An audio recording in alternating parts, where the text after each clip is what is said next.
जय श्री कृष्णा, जय स्वामीनारायण।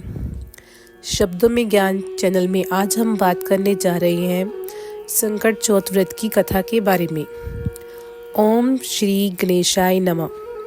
आज मैं आपको सुनाने जा रही हूँ श्री गणेश जी की अत्यंत चमत्कारी कथा, जिसमें एक बालक का शाप भी वरदान बन गया और माता पिता का वियोग पुनर्मिलन में परिवर्तित हो गया। यह कथा सुनने मात्र से गणेश जी की विशेष कृपा प्राप्त होती है। तो आइए शांत चित्त से इस पावन कथा को सुनते हैं। संकट चौथ की पौराणिक व्रत कथा श्री महादेव जी और पार्वती जी की। एक बार महादेव जी पार्वती सहित नर्मदा के तट पर गए। वहां एक सुंदर स्थान पर पार्वती जी ने महादेव जी के साथ चौपड़ खेलने की इच्छा व्यक्त की।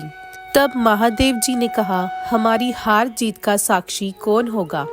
तब पार्वती जी ने तत्काल वहां की घास के तिनके बटोर कर एक पुतला बनाया और उसमें प्राण प्रतिष्ठा करके उससे कहा, बेटा, हम चौपड़ खेलना चाहते हैं, किंतु यहाँ हार जीत का साक्षी कोई नहीं है। अतः खेल के अंत में तुम हमारी हार जीत के साक्षी होकर बताना कि हम में से कौन जीता और कौन हारा। खेल आरंभ हुआ। देवयोग से तीनों बार पार्वती ही जीती। जब अंत में बालक से हार जीत का निर्णय कराया गया तो उसने महादेव जी को विजयी बताया। परिणाम स्वरूप पार्वती जी ने गुस्सा होकर उसे एक पांव से लंगड़ा होने और वहां के कीचड़ में पड़ा रहकर दुख भोगने का शाप दे दिया। बालक ने विनम्रता पूर्वक कहा, माँ, मुझसे अज्ञानवश ऐसा हो गया है। मैं किसी कुटिलता या द्वेष के कारण ऐसा नहीं किया। मुझे क्षमा करे और शाप से मुक्ति का उपाय बताए। तब ममता रूपी माँ को उस पर दया आई और वे बोली, यहाँ नाग कन्याएं गणेश पूजन करने आएंगी। उनके उपदेश से तुम गणेश जी का व्रत करके मुझे प्राप्त करोगे।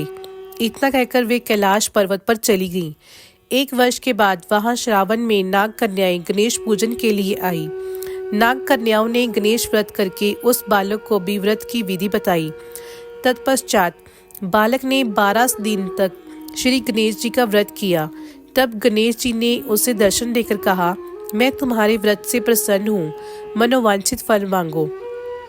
तब बालक बोला, भगवान, मेरे पाँव में इतनी शक्ति दो कि मैं कैलाश पर्वत पर अपने माता पिता के पास पहुँच सकूं और वे मुझसे प्रसन्न हो जाएं। गणेश जी तथास्तु कहकर अंतर्ध्यान हो गए। बालक भगवान शिव के चरणों में पहुंच गया और शिव जी ने उससे वहां तक पहुंचने की साधना के बारे में पूछा।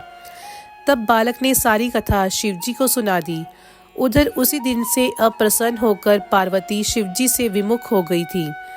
तदुपरांत भगवान शंकर ने भी बालक की तरह 21 दिन पर्यंत श्री गणेश जी का व्रत किया, जिसके प्रभाव से पार्वती के मन में स्वयं महादेव जी से मिलने की इच्छा जागृत हुई। वे शीघ्र ही कैलाश पर्वत पर आ पहुंची। वहां पहुंचकर पार्वती जी ने शिव जी से पूछा, भगवान, आपने ऐसा कौन सा उपाय किया जिसके फलस्वरूप मैं आपके पास भागी भागी आ गई हूँ? तब शिव जी ने गणेश जी के व्रत का इतिहास उनसे कह दिया। तब पार्वती जी ने भी अपने पुत्र कार्तिकेय से मिलने की इच्छा से 21 दिन पर्यंत 21 की संख्या में दुर्वा, पुष्प और लड्डुओं से गणेश जी का पूजन किया। 21वें दिन कार्तिकेय जी स्वयं ही पार्वती माता के पास आ गए। उन्होंने भी माँ के मुख से इस व्रत का महात्म्य सुनकर इस व्रत को किया।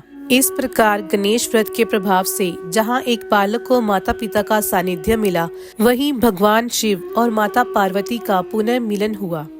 यह कथा हमें यही सिखाती है कि सच्चे मन, श्रद्धा और नियम से किया गया गणेश व्रत हर संकट का नाश करता है। जो भी श्रद्धा से इस कथा को सुनता है, उसके जीवन में विघ्न नहीं टिकते। बोलो गणपति बाप्पा मोरया। जय संकट चौथ माता की जय।